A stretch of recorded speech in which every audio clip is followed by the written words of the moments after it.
Hey there, and welcome back to Momma Drama Trauma. I'm your host, Jenny Kimmel. Today we are talking about the second half of December and how it continued testing me. Every time I thought I had nothing left, another wave came. This part of the month, right before Christmas, was the hardest yet. It was the month everything started to truly sink in, that my marriage was over, that our family would never look the same, and that I couldn't keep pretending I was okay when I wasn't. It was the month I started to let go. But I was still holding on to, still reaching for what was already gone, trying to control what couldn't be controlled, trying to find my place in a life that no longer felt like mine. It was when I finally started to see that holding on was hurting me more than letting go ever could. Carson's birthday and the illusion of being friends. After the weekend of the 16th and 17th, after all the texts and tears and silence, I tried to calm myself down. Carson's birthday was just a few days away, and I wanted so badly for it to feel normal.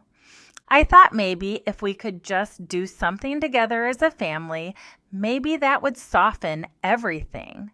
We even talked about it. About getting together, having dinner, celebrating like we used to.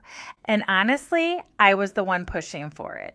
Because somewhere in me, I still wanted to believe we could be nice, that we could be friends, that we could somehow take this mess and make it manageable for the kids. But the truth was, I was hanging on by a thread.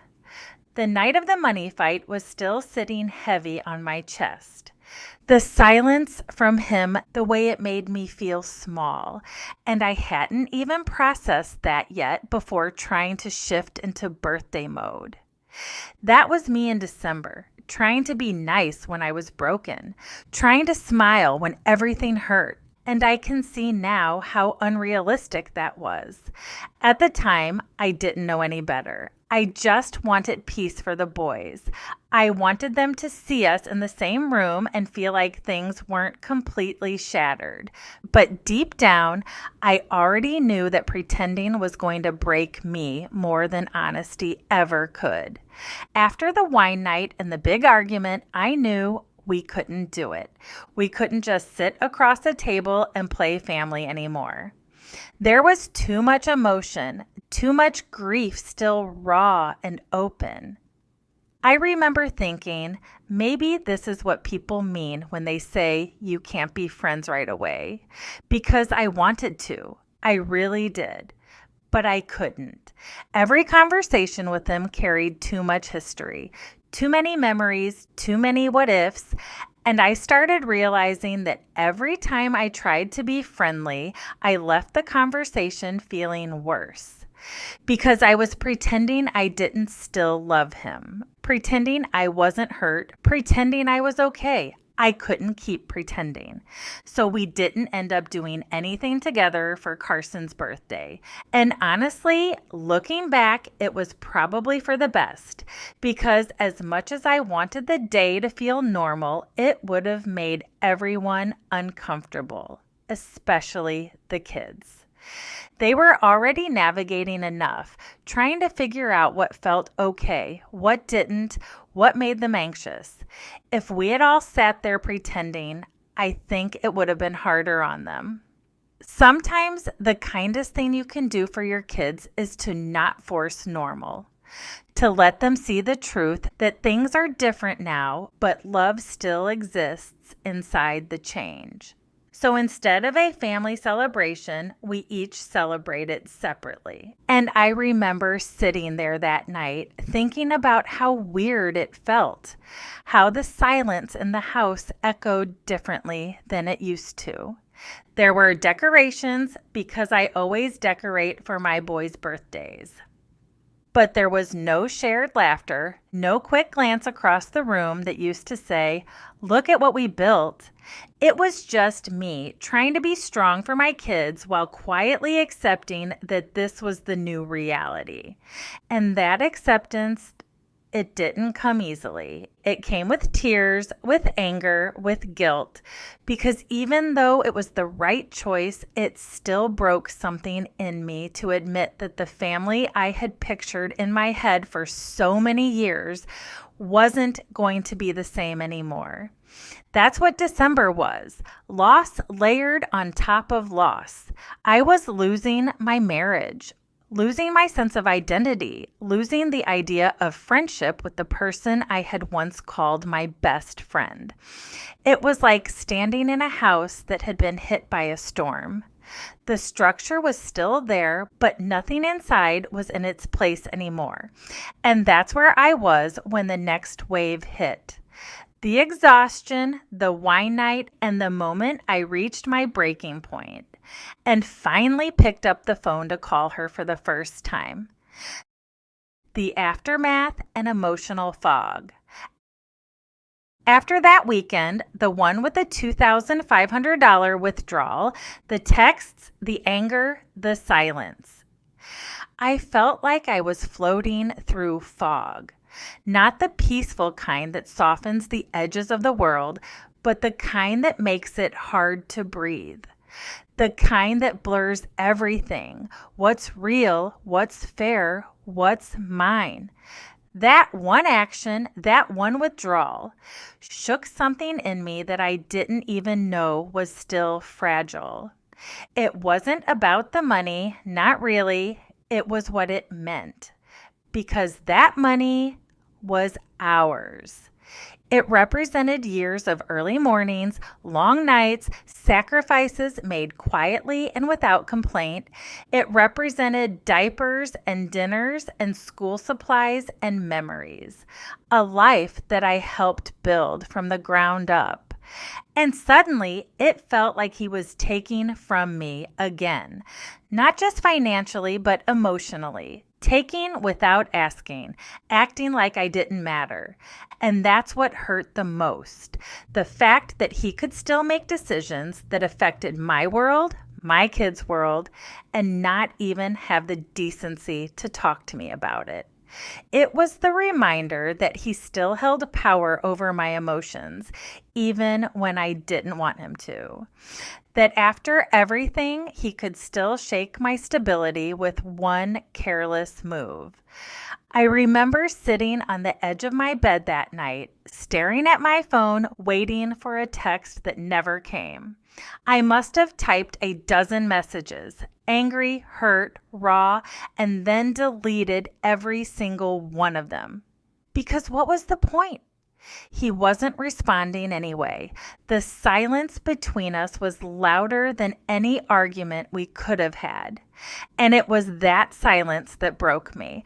I kept replaying it all in my head. The words I'd sent, the ones he ignored, the way my stomach twisted every time I saw his name pop up, and realized it was never going to be the same again. Everything about December felt like that, a constant loop of confusion, grief, and exhaustion. I'd wake up and go through the motions, wrap gifts, clean the kitchen, force a smile for the kids, but inside I was unraveling. I'd find myself zoning out, just staring at the wall, wondering how I got here. 1 minute, I'd convince myself I was fine, and the next, I'd be crying quietly while folding laundry, or scrolling through my phone at midnight, reading old texts that felt like they belonged to strangers. It's such a strange kind of pain to watch your own life continue, but not feel like you're a part of it anymore. That's when I realized something. The hardest part of divorce isn't the paperwork. It's not even the arguments. It's the waiting. It's the space between what was and what hasn't begun yet. It's the emptiness of the in-between, the limbo of still being connected by kids, money, memories, but no longer being a we. Standing still while the life you knew keeps moving on without you. That's what December felt like. Standing in the wreckage of something I'd spent half my life building, surrounded by pieces that still looked familiar but no longer belonged to me. By the time his family's Christmas rolled around on December 22nd, I was already emotionally drained. I had nothing left to give, but I showed up anyway because that's what I always did. I showed up even when it hurt, even when I didn't recognize the version of myself that was doing it. Christmas with his dad and stepmom. That night was unlike any Christmas I had ever experienced. The kids and I went to celebrate with his dad and stepmom like we always had. They had come into town and everything on the surface looked familiar. The lights, the decorations, the smell of food drifting from the kitchen. But nothing about it felt the same.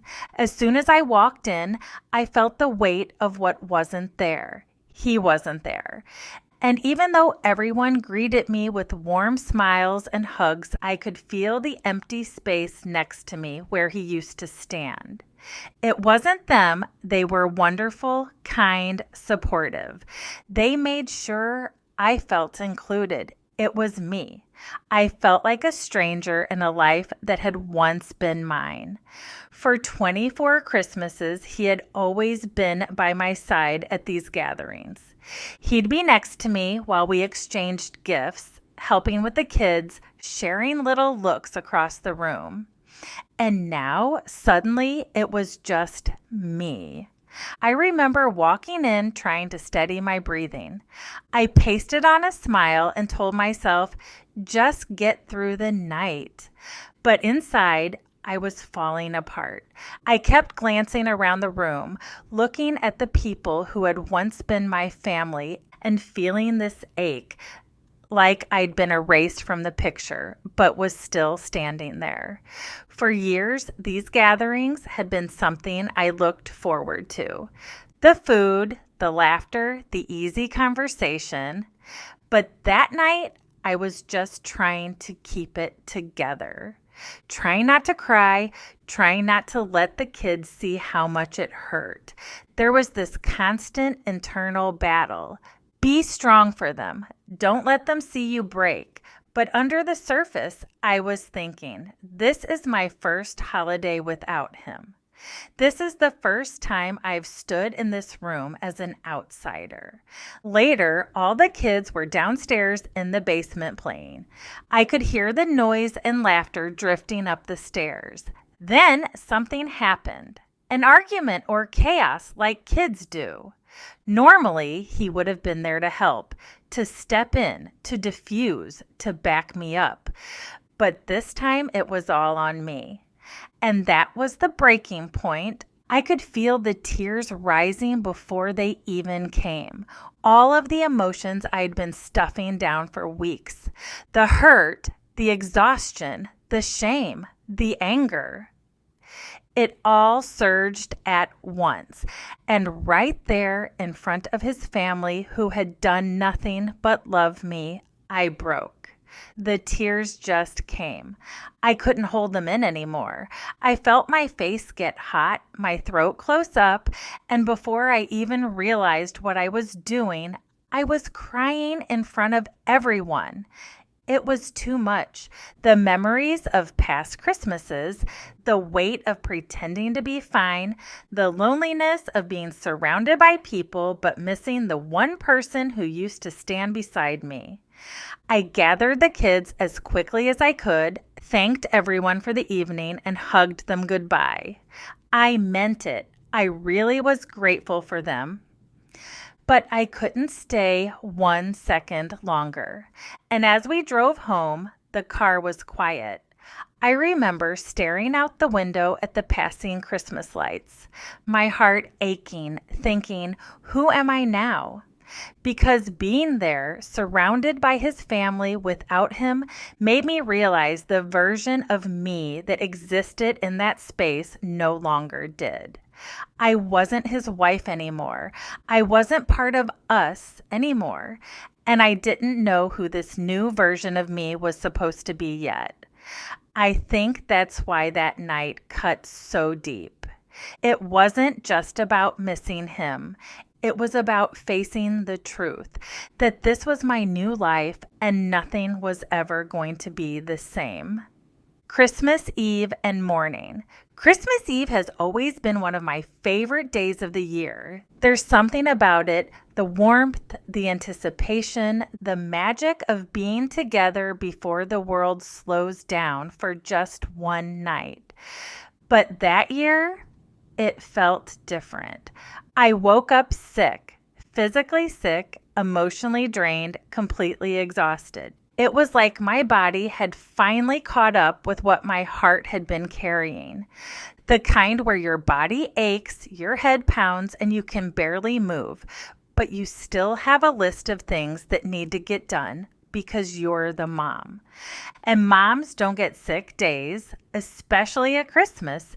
The boys were excited, getting ready to go to their grandparents' house, his mom and stepdad's, for Christmas Eve like we always did. That had always been one of our family traditions. We'd all been invited to this Christmas Eve celebration, and originally I had planned to go, but I just couldn't. I wasn't feeling well, my body ached, my head was pounding, and honestly, my heart just wasn't up for it. So I stayed home and the boys went without me. It wasn't because I wasn't wanted. It was because I just didn't have it in me. And that was hard. And that year, even though everything was different, I wanted them to have that same piece of normal. So they went and I stayed home. I remember watching them walk out the door, forcing a smile so they wouldn't see how sad I was. And as soon as they left, the house went completely silent. And suddenly it was just me, sick, tired, and alone in the quiet. I felt that heavy stillness that comes when you're too tired to cry. I laid in my bed for a while, staring at the ceiling, trying to rest, but my mind wouldn't stop. It should have felt peaceful, but it didn't. It felt lonely. Every sound in the house echoed differently that night, louder, emptier, colder. And then I looked over at the pile of gifts in my room, still waiting to be brought down for Christmas morning. I had bought each one carefully. Even the big TVs I knew they'd be so excited about, but they were heavy, and I didn't feel good. But I couldn't just leave them there, so I did what I always do. I pushed through. I dragged those boxes down the stairs by myself, one step at a time, stopping to catch my breath between each one. And with every trip, I could feel tears starting to sting my eyes. Not the kind that come from sadness, but the kind that come from sheer exhaustion. When your body and your heart just can't hold anymore. For so many years, we had done this together. Me and him. He'd help me carry the gifts down, and we'd stay up late wrapping last-minute things, setting everything out, and talking about how the boys were going to freak out when they saw everything. But this year, it was just me. Sick, tired, trying to hold everything together with shaking hands and a breaking heart. I don't even know how to explain the weight of that. It wasn't just physical, it was emotional. Every box felt like a reminder that I was doing this alone now. By the time I finished, I sat on the couch, surrounded by gifts, staring at the twinkling lights on the tree, and I just broke down. I cried, the kind of cry that comes from deep in your gut, the kind that says, this isn't how it's supposed to be. When I finally got everything set up and crawled back into bed, I could feel the emptiness of the house settling in around me. The world outside was quiet. I remember whispering a quiet prayer that night. For strength, for peace, for something to make this new reality feel less lonely. I also remember whispering to myself, just make it through tomorrow. Just make it through Christmas morning. And somehow I did. Christmas morning came and the boys were so excited. They tore through the wrapping paper, laughing, yelling, "Mom, look at this." and for a moment it felt like the world stood still. I smiled. I laughed with them. Because even though I was tired, even though my heart was heavy, I was so grateful for them. That morning gave me the smallest glimpse of peace. Seeing them happy, seeing their smiles. They deserved that. They deserved to have a good Christmas. Later that morning, my family came over, my mom, my sister, my nephew, and his girlfriend, and we celebrated with brunch, just like we always do. It was nice to have everyone gathered around the table, to hear the laughter, to have that sense of family still alive in my home. But even surrounded by love and joy, there was still a part of me that felt something missing. Because for 24 Christmases, he had always been there. And even though I tried to keep the day light and cheerful, I could feel that hollow space where he used to stand, helping the kids, taking pictures, making small talk with my family. And that absence, it echoed. After lunch, the boys got ready to go to their dads for the rest of the day. I hugged them, smiled, told them to have fun, and when the door closed behind them, that silence came back. Only this time, it was louder. I remember standing there, watching them leave, and as soon as the door shut, the reality hit me. It was Christmas, and I was alone. No kids, no noise, no family dinner to go to. Just me and the echo of what used to be. I turned on a movie just to have some sound in the house, but I barely paid attention. I think I just needed to drown out the quiet. It was such a strange mix of feelings. Relief that they were happy and loved wherever they were, and grief that I wasn't part of it anymore. That night was long, the kind of long where time feels like it stops. I sat on the couch, the glow of the Christmas tree lighting the room, and I remember whispering, "This is the hardest Christmas I'll ever have." It wasn't the loneliness that hurt the most. It was the acceptance, accepting that this was my life now, that there would be more nights like this. That this was what moving on looked like. That Christmas taught me something I'll never forget. You can miss what was and still be grateful for what is. You can cry for what's gone and still love what remains. I went to bed that night emotionally empty, but also strangely proud. Because I did it. I made it through. It wasn't perfect. It wasn't peaceful, but it was real. And sometimes that's all we can do. Keep showing up, even when the world around us looks completely different. My birthday falls on New Year's Eve, and for most of my life, that day meant celebration. Dinner plans, family, laughter, and the feeling of starting fresh. But that year, everything about it felt different. He had the kids that night, and I knew I didn't want to sit at home alone, counting down the minutes until midnight, pretending not to care that my life didn't look like it used to. So my brother and sister-in-laws decided to take me out to dinner. They didn't want me to be by myself. They wanted me to feel loved, included, thought of. And for that, I will always be grateful. We went to a nice restaurant, one of those places that feels special without even trying. Everyone was kind, the food was good, the laughter was real, but even in that warmth, I could feel the missing. There's a photo from that night, the 5 of us sitting together, smiling, and if you didn't know the story, you'd think it was just a group of friends having fun. But to me, it felt like something was missing from the frame, because for the past 24 birthdays, he'd always been there, and now he wasn't.